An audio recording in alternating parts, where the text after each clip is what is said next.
Assalamualaikum warahmatullahi wabarakatuh. Selamat siang kepada Bapak Zainuddin.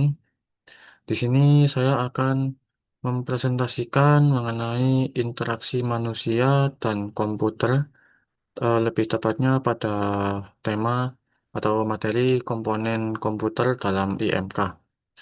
Sebelum ke pembahasan topik utamanya, izinkan saya untuk memperkenalkan terlebih dahulu. Perkenalkan, nama saya Muhammad Abdillah Baihaqi dengan NIM 252011242. Saya dari kelas C2.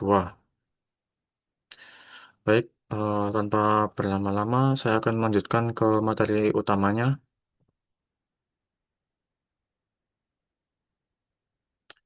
Untuk materi utamanya, sebelum ke pembahasan utama di komponen komponen dari komputer. Di sini akan ada Human Computer Interaction atau pendahuluan untuk IMK terlebih dahulu. Apa sih sebenarnya IMK itu?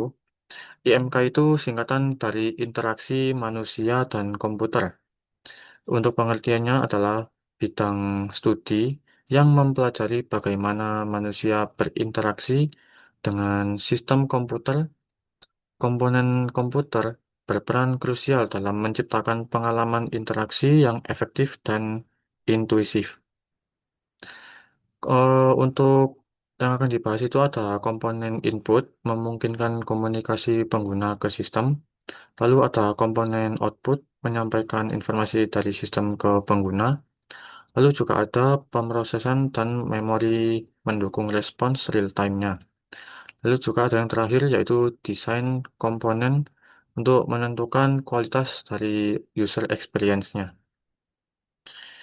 Baik, untuk selanjutnya akan ada learning objective atau tujuan pembelajaran. Untuk tujuan pembelajaran pada materi IMK ini, eh, yang pertama adalah memahami perangkat input interaktif, lalu yang kedua mengenal perangkat output interaktif, dan yang ketiga memahami memori dan pemrosesan komputer. Lalu yang keempat menganalisis dampak teknologi terhadap interaksi. Nah, untuk komponen dalam IMK, sebelum lanjut, sebenarnya apa sih pengertian dari komponen itu? Sebenarnya untuk komponen komputer dalam IMK adalah perangkat keras dan lunak yang memungkinkan komunikasi dua arah antara manusia dan sistem komputer. Untuk siklus interaksi dimulai dari yang pertama di input pengguna itu, untuk contohnya seperti keyboard, mouse, juga suara. Lalu yang kedua adalah proses data oleh CPU atau GPU. Lalu selanjutnya yang ketiga adalah output ke pengguna, yaitu melalui layar atau audio. Selanjutnya ada feedback dan respons baru.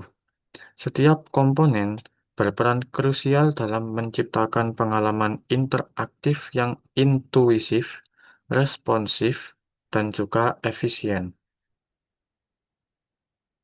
Selanjutnya, untuk komponen komputer yang pertama itu ada perangkat input interaktif. Perangkat input interaktif itu adalah komponen penting dalam IMK yang memungkinkan pengguna berkomunikasi dengan komputer. Terdapat tiga kategori utama, yaitu yang pertama ada text entry device untuk memasukkan teks. Lalu yang kedua ada pointing device yang berfungsi untuk navigasi dan seleksi. Yang ketiga ada 3D device untuk interaksi tiga dimensi dan virtual reality atau yang biasa kita sebut VR. Selanjutnya, apa sih eh, text entry device? Akan saya jelaskan di halaman ke-6 ini. Text entry device memungkinkan pengguna memasukkan data teks ke dalam sistem komputer. Keyboard adalah metode paling umum dengan layout QWERTY standar. Speech recognition mengubah suara menjadi teks menggunakan AI seperti Google Assistant dan juga Siri. Optical Character Recognition atau OCR memindai dokumen fisik dan mengkonversi gambar teks menjadi data digital yang dapat diedit. Untuk selanjutnya, eh, dari text entry device tadi masih berlanjut yaitu perbedaan atau keunggulan dari keyboard QWERTY dengan Dvorak. Untuk QWERTY merupakan layout keyboard standar yang digunakan secara global sejak era mesin tik. Sedangkan untuk Dvorak dirancang untuk efisiensi pengetikan dengan menempatkan huruf yang sering digunakan di baris tengah. Layout alternatif lainnya termasuk AZERTY, yaitu dari Prancis, dan juga Quartz dari Jerman. Pemilihan layout mempengaruhi kecepatan dan kenyamanan interaksi pengguna dengan komputer. Selanjutnya ada Voice Input Technology atau bisa disebut biasanya Speech Recognition Device. Teknologi pengenalan suara memungkinkan interaksi hands-free dengan komputer. Contoh populernya itu seperti Google Assistant, Alexa, Siri, dan Cortana. Voice to text mengkonversi ucapan menjadi teks digital secara real-time. Aplikasi meliputi asisten virtual, dikte dokumen, kontrol smart home, dan aksesibilitas bagi pengguna berkebutuhan khusus. Lalu selanjutnya ada OCR Technology atau singkatan dari Optical Recognition Device. Lalu untuk apa sih OCR itu, Optical Character Recognition itu, yaitu berfungsi untuk mengubah teks dari gambar menjadi data digital yang dapat diproses komputer. Teknologi ini mencakup OCR scanner untuk dokumen cetak, lalu barcode reader untuk membaca kode produk, dan QR code scanner untuk akses informasi lebih cepat. Aplikasi praktis meliputi digitalisasi arsip, lalu sistem inventaris otomatis, dan pembayaran digital. Untuk selanjutnya ada pointing device. Untuk pointing device adalah perangkat input yang memungkinkan pengguna berinteraksi langsung dengan antarmuka komputer. Tiga jenis utama meliputi mouse untuk kontrol presisi di desktop, touchpad sebagai alternatif portable pada laptop, dan touchscreen untuk interaksi intuisif langsung di layar. Ketiga perangkat ini mendukung fungsi pointing atau menunjuk, lalu positioning atau memposisikan, dan selecting atau memilih dalam sistem IMK yang modern. Untuk eh, contoh dari pointing device itu ada mouse. Mouse mekanik itu menggunakan bola karet yang menggerakkan sensor internal untuk mendeteksi gerakan. Sedangkan untuk mouse optik menggunakan LED dan sensor cahaya untuk tracking yang lebih presisi. Prinsip kerja mouse modern berbasis optical sensor yang membaca permukaan ribuan kali per detik. Pertimbangan ergonomis sangat penting. Desain yang nyaman mengurangi risiko carpal tunnel syndrome dan meningkatkan produktivitas pengguna dalam interaksi jangka panjang. Untuk Perangkat input interaktif lainnya ada contohnya seperti touchpad. Untuk pengertian touchpad adalah permukaan sensitif sentuh yang menggantikan fungsi mouse pada laptop. Dengan ukuran rata-rata 5 cm kali 8 cm, touchpad memungkinkan pengguna mengontrol kursor melalui gerakan jari.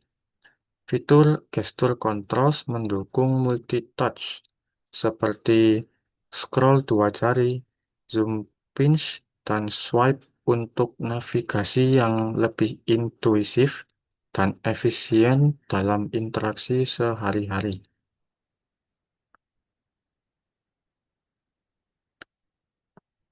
Lalu juga ada perangkat input interaktif, yaitu touchscreen. Touchscreen adalah layar sentuh yang mendeteksi input melalui jari atau stylus secara langsung. Teknologi ini mendukung multi-touch gestur seperti pinch to zoom, swipe, dan tap untuk navigasi intuisif. Aplikasi utama meliputi smartphone, tablet, kios informasi, dan ATM modern.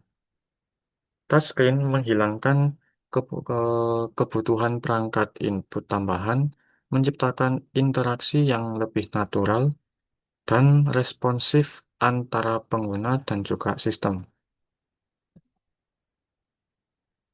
Untuk selanjutnya ada teknologi imersif. Itu contohnya seperti 3D device dan virtual reality. Untuk perangkat 3D memiliki 6 derajat kebebasan atau bisa eh, dibilang itu 6 TOF, yaitu ada pitch, yaw, roll untuk rotasi, serta gerakan translasi pada sumbu X, Y, dan juga Z.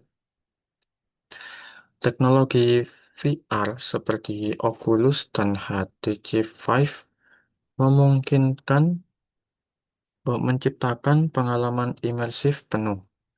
Microsoft Kinect menggunakan sensor inframerah dan kamera RGB untuk mendeteksi gerakan tubuh tanpa controller, memungkinkan interaksi natural antara manusia dan juga komputer dalam gaming, rehabilitasi medis, dan simulasi pelatihan.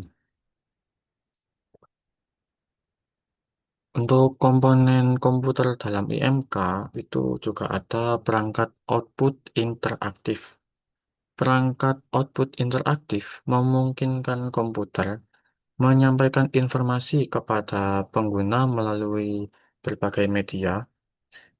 Monitor itu menampilkan visual berkualitas tinggi, digital paper memberikan pengalaman membaca natural, dan visualisasi 3D menciptakan representasi objek tiga dimensi, dan output multisensori melibatkan pendengaran serta sentuhan untuk pengalaman yang lebih imersif. Lalu untuk visual output teknologi itu ada resolusi dan jenis monitor. Resolusi layar ditentukan oleh jumlah piksel dalam format lebar kali tinggi. Lalu ada bitmap adalah representasi gambar dalam grid piksel individual. Semakin tinggi resolusi seperti 1920 kali 1080 atau bisa disebut Full HD dibanding 1024 kali 768. Semakin tajam dan detail tampilan visual yang dihasilkan untuk pengalaman interaksi optimal.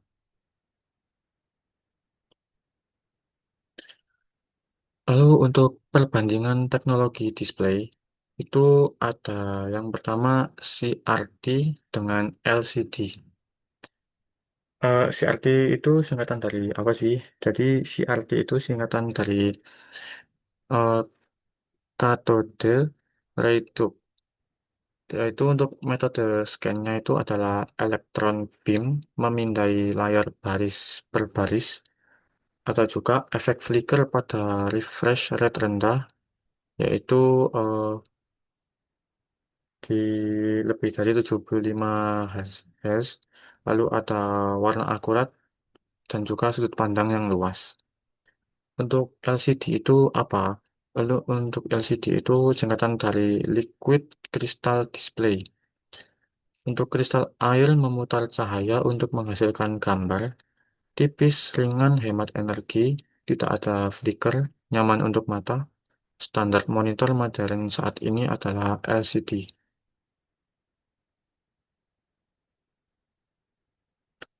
Lalu ada juga digital paper dan visualisasi 3D.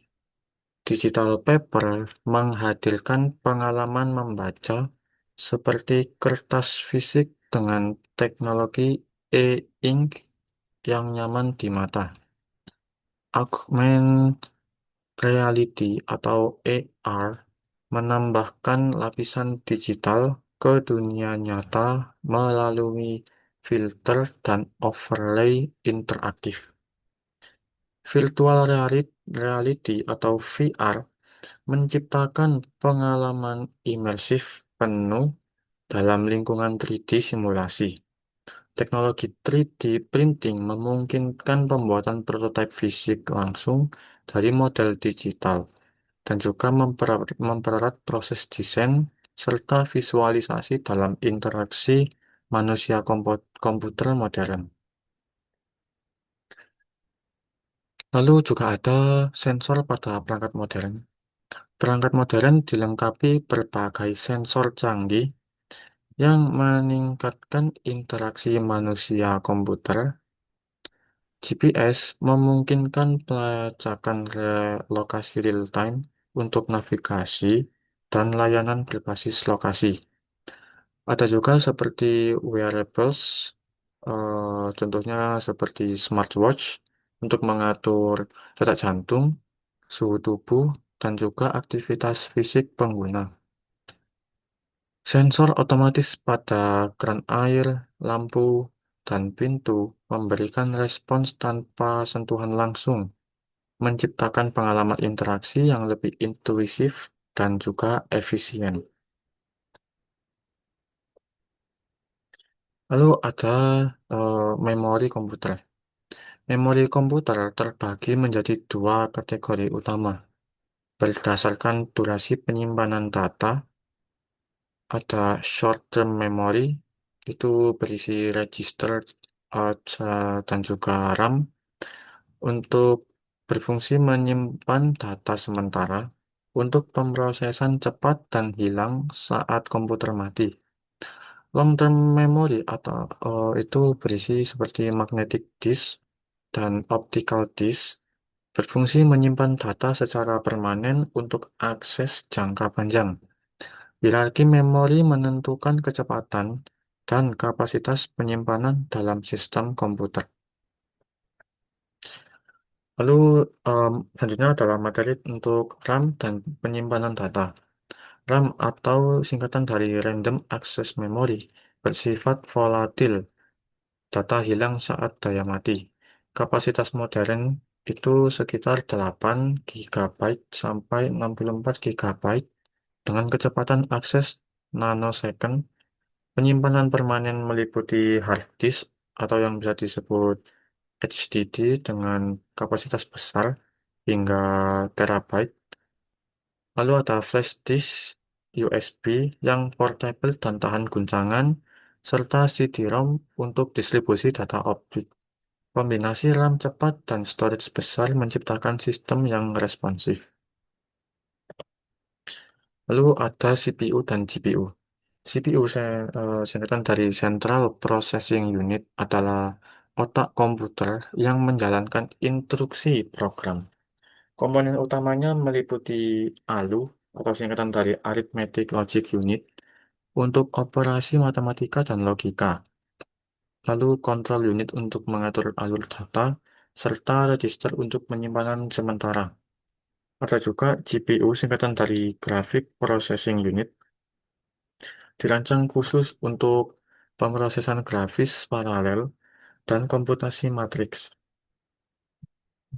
GPU modern mampu memproses ribuan operasi secara bersamaan, menjadikannya ideal untuk rendering visual, AI, dan deep learning dalam sistem IMK. Lalu untuk pengaruh kecepatan komputer terhadap pengguna. Kecepatan respon komputer sangat mempengaruhi pengalaman pengguna. Response time 0,1 detik memberikan kesan real-time dan interaksi langsung. Respon time 1 detik masih dapat diterima untuk navigasi sistem, namun respon time 10 detik menyebabkan frustasi dan menurunkan produktivitas. Semakin cepat sistem respons, semakin tinggi kepuasan pengguna dalam interaksi dengan komputer. Untuk dampak jaringan, itu jaringan komputer memiliki dampak yang signifikan terhadap interaksi manusia dan komputer. Konektivitas internet memungkinkan interaksi real-time antar pengguna dan sistem. Konsep open loop interaction terjadi ketika respons sistem bergantung pada kondisi jaringan eksternal. Variasi latency antar pengguna menciptakan pengalaman yang berbeda. Respon time yang lambat dapat menurunkan kepuasan pengguna secara drastis. Contoh nyatanya adalah aplikasi ojek online yang responsivitasnya bergantung pada kecepatan jaringan. Untuk daftar pustakanya, saya mengambil dari eh, Bapak Zainuddin, Muhammad Zainuddin, materi tentang komponen komputer dalam IMK dan ITB Asia. Lalu ada Suprapto Agung eh, mengenai dasar-dasar interaksi manusia dan komputer. Lalu ResearchGate itu tentang interaksi manusia dan komputer. Lalu ada juga Pegastor ID itu eh, di balik tombol fakta keyboard. Lalu juga ada dari Stekom pengertian ilmu komputer. Sekian, terima kasih. Mohon maaf apabila ada salah kata. Wassalamualaikum warahmatullahi wabarakatuh.